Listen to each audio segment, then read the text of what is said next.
the top 10 reasons why you should not move to Greenville, South Carolina. Now, I've lived here for 22 years, so I absolutely love it. But there are reasons that are annoying that would be on a list of reasons I would say I wouldn't want to live here had I never lived here before. So I'm gonna unpack those for you in this video. So if you're new to the channel and you want to know everything there is about the Greenville area, then make sure you hit subscribe and tap the bell for notifications so you can be the first to know about all things the upstate. I'm Tracy Roberts with the Atlas Home Team, and we'd love to help you have a smooth transition here. Let's get to the video. I guess the first thing I should explain to you is the humidity and the heat. I'm going to tell you it gets really hot in the summer here. What do I mean by hot? It feels like when you walk outside, somebody slapped you with a wet, warm blanket and your makeup slides off your face, and then as you get into your car, your seats burn your legs and you're sweating all over them, and it's not a great situation. And yet it's okay. You can wear toner on your face instead of makeup, or you can just go from an air-conditioned house to an air-conditioned car by using remote start or parking in your garage. There's ways to get around that. Those are minute. If you have asthma, that's a real deal, right? Asthma and humidity, they're like fighting it out. That's not great. They feel like, why would I ever want to live in a sauna? There's lots of places indoors to enjoy in Greenville. You do not have to be outside during the summer if you have asthma, or maybe just do it in short periods of time. So for children, they can still go play outside with like sprinklers and pools and things like that, or you could take them to the water park or the children's museum. Lots of things to enjoy in Greenville, but if humidity is an issue for you, and you say that you lived in areas like Arizona where it's dry heat and you're not used to it, I would definitely suggest visiting here during the summer before you bought here, because that'd be crazy to buy a house and then not enjoy it. So we've talked about how humid and hot it can be during the summer. Let's talk about spring. Well, we know it's beautiful and the weather of temperature is awesome. Let's talk about something that you may not think about if you do not have pollen in your area. The allergy season is among us. It is horrible. It's like having an aggressive person chasing you down and you're afraid that they're gonna punch you. Because basically it feels like you were punched in your face right here with how much pressure that is. And your cars and all of your outside furniture is covered with yellow and green pollen because everything's a-bloomin' is how they say it in the South. And if that is something that bothers you, you definitely want to get Zyrtec, Claritin, Flonase, and have the whole combo because it's worth it. Honestly, I have to take Flonase, Zyrtec, and Benadryl, which I know you're not really supposed to have all the whole combo, but it's the only thing that works for me during the spring. So if allergies are an issue for you, you may want to think about it. The third thing I want to share with you is the parking situation downtown. While it's adorable and is absolutely beautiful and all those wonderful things that we're going to say about it, but remember, with all of that beauty and all of that charm brings people, and all of those people will then have to park somewhere. So a couple things with that. It's like playing musical chairs, like when we were children. Not everybody got a seat, right? Not everybody's gonna get a parking spot. So you're gonna have to park in parking garages, or you're gonna have to parallel park. Well, parallel parking hasn't always been the most wonderful thing for a lot of people. Heck, some states don't even have it on their driver's test anymore. So if you don't like parallel parking, you don't wanna park in a parking garage, and you don't want to plan out getting somewhere early, downtown parking will not be fun for you during festivals and events and Thursday night fun and Friday night things. So just think about it. It may not be for you if you don't like parallel parking and all of that. Okay, let's talk about pothole paradise. That is an understatement. It is because we have so much growth and they're widening roads and they're building roads and bridges and all these different things happening to help the infrastructure, what's happening with people coming. I totally understand. But what's happened with that is all the roads that were already here, there's lots of potholes, there's different detours. You could go to bed one night, wake up the next morning, there's another detour. The men are doing and women are doing a great job. I'm not saying they're not, but it's definitely stressful. Google Maps and Waze can't even keep up with what's happening. So when you want perfect roads, this isn't the place to go. It's not. We are a growing city. We will have potholes, we will have detours, we will have drama when it comes to our transit. So just know that. The next one is kind of weird, right?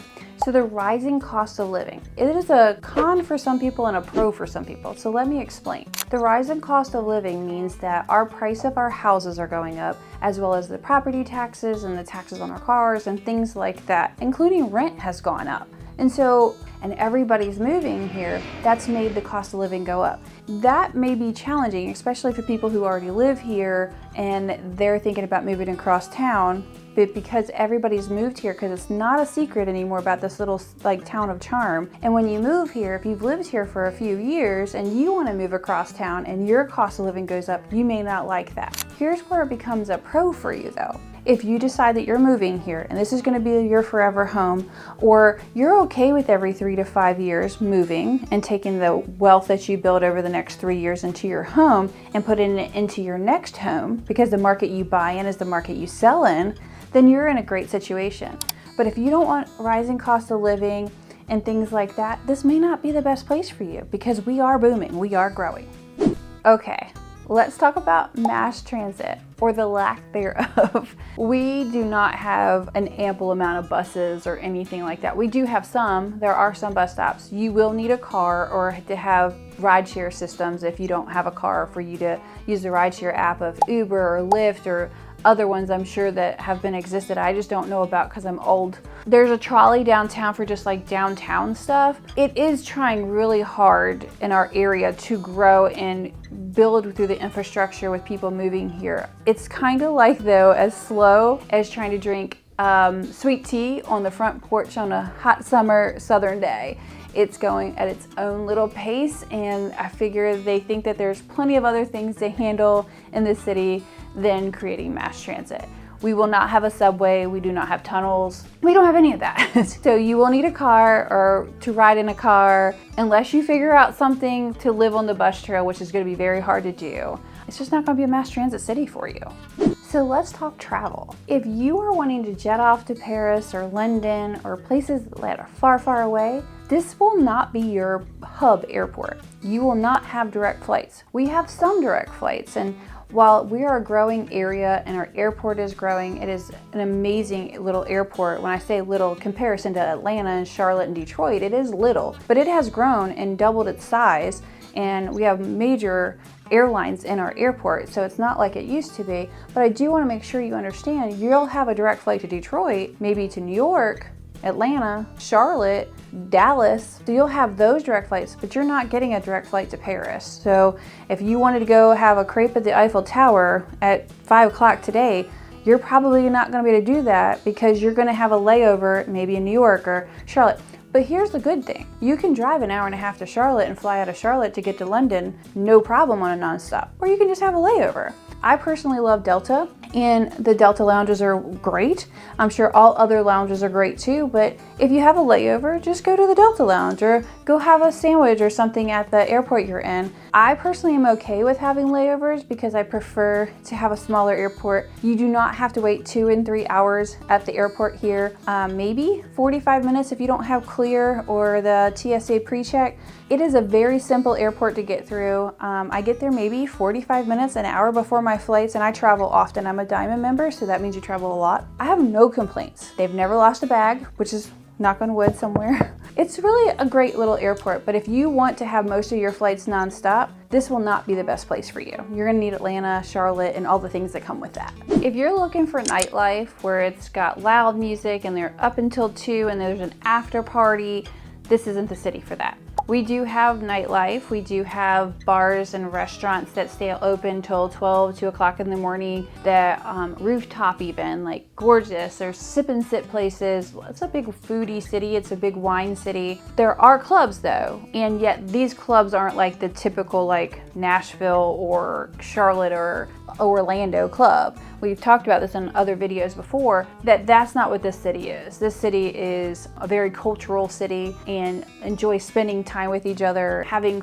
a lively time, but not to crazy levels. There's not gonna be like the club kids back in the day. It's none of that kind of stuff here. So if you're looking for more of like where they have raves and like outlandish crazy parties, that would be more like LA, New York, Charlotte, again, Orlando. But this isn't the city. Let's talk crime rates. This is the big oof, like don't talk about it. We're gonna talk about it. We are a growing city, and as there's more people in an area, there's gonna be more crime because there's more people to do the crime.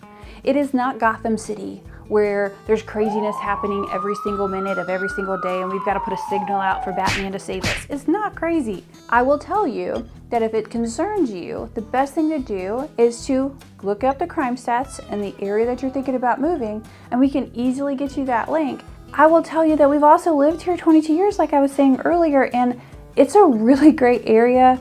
You just need to figure out which areas are best for you. We absolutely love certain areas, and other areas, I don't think that they're areas I wouldn't say I love. I would just say we just don't go often to them, and no big deal.